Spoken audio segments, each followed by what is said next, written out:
Қайырлы күн достар, бүгін сіздермен капкейк жасаймыз. Ол үшін видеоны соңына дейін қарап, лайк, комментарий қалдыруды ұмытпаңыз. Толық рецепті астына описанияға қалдырып кетемін. Ең алдымен миксердің ыдысына жұмыртқа, оның үстіне қант салып миксерлейміз.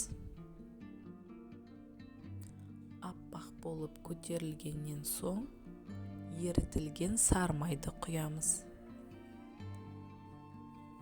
Үстіне айран құямыз. Енді ұнымызға қопсытқышымызды салып араластырамыз. Ұнымыз міндетті түрде електен өткен болуы қажет. Жаймендеп ұнымызды салып миксерлейміз.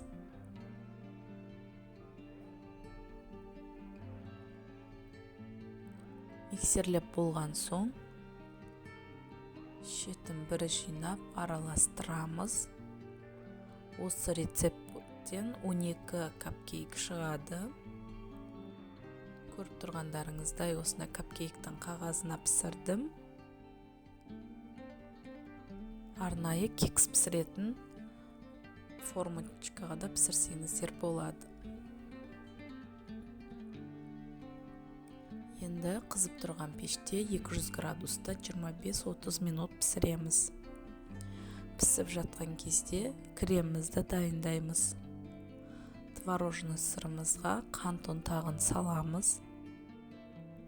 Бір келкі болғанша миксерлейміз.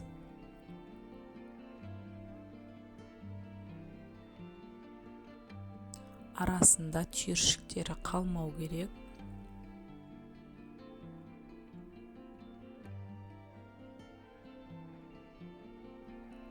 Енді үстіне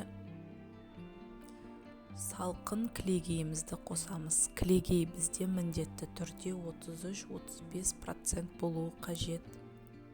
Біздің кекстарымыз пісіп шықты. Толық суығаннан кейін кремімізді осындай кондитерлік пакетке құйып, мен осындай насадка қолдандым. Осылай құйып шығамыз. Крем құймасаңыздар да болады.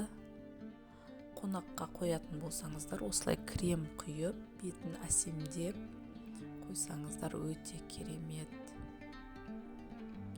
Қалауыңызша әсемдесеңіз болады. Мен құлпынай қойдым.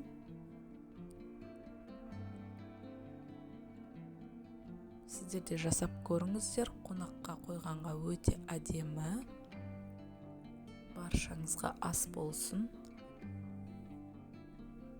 Егер менің видеом ұнап жатса, лайк, комментарий қалдыруды ұмытпаңыз. Достарыңызбен де бөлісіңіз.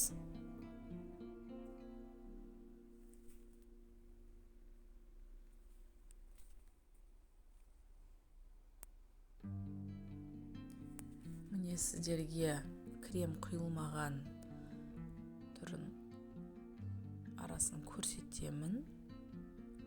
Өте жұмсақ, балаларға пісіріп бергенге